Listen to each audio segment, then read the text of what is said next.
Hey bro, what's up, man? I know I hadn't been on here in a long time, but I really just wanted to speak on the King Von, also the Mo3 situation. I see a lot of people commenting on these two young rappers, these two young gentlemen death, and my condolences go out to all family members and all people affected by these two untimely deaths. Before I say what I have to say, a lot of people saying, well, these two rappers wasn't even 30 yet.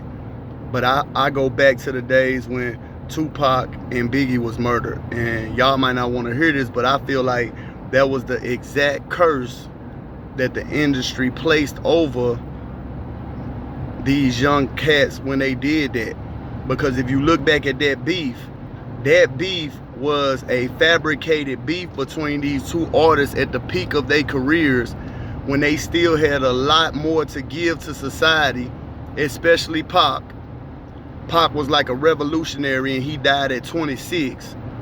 Biggie was a little younger than that and he died, and they had a lot more to offer to the society. So I feel like that was a curse, and it's still happening generations later, because a generation ain't nothing but like a decade, y'all. So generations later, that curse is still over these young black rappers, man. Shout out Memphis News, because he covered this, he covers it well.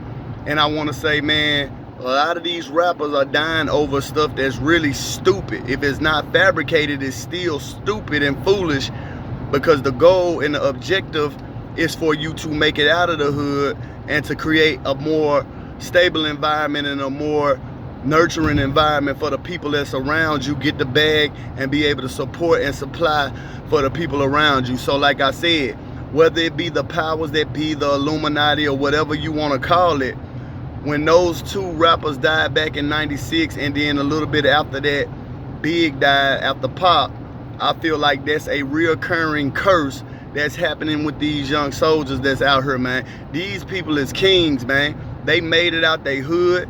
They got their bag. They got a following of people. And because of the curse that's over their bloodline, because of the curse that's over their minds, and the curse that's over their career, they can't seem to realize they don't have the right people around them. And I don't care what you say, it's not the right people around them. You know what I'm saying? All these people want to run to their aid when it's over with, and run to talk about how they got their back and they love and support them. These people way out, but at the same time, you got to lift your king up. You hear me? When your king out here being foolish, it takes strong people around him to push him away from that situation. I don't care who it is, whoever it is, you got to have people around the king to keep the king in check and let the king know you can't move like you used to move, king. You hear me? Yeah, when you was a man of the people, everybody you was coming up out the ground, yeah, you can move like that. But once you get to a certain status level, once you get to a certain level of fame and you got a certain amount of status, you cannot move the same way. And that's just intelligence, that's just smart, that's just breaking a curse, man. When you was in them streets and you was really moving in them streets a certain way, you survived and you made it out, but all of a sudden you famous and you getting gunned down. Like I said, I really feel like it's a reoccurring curse that was put into this industry after Pac and Big died. And now you wonder why these rappers ain't talking about doing nothing but killing the opposition, which is our own self, killing the ops, and all this crazy mess.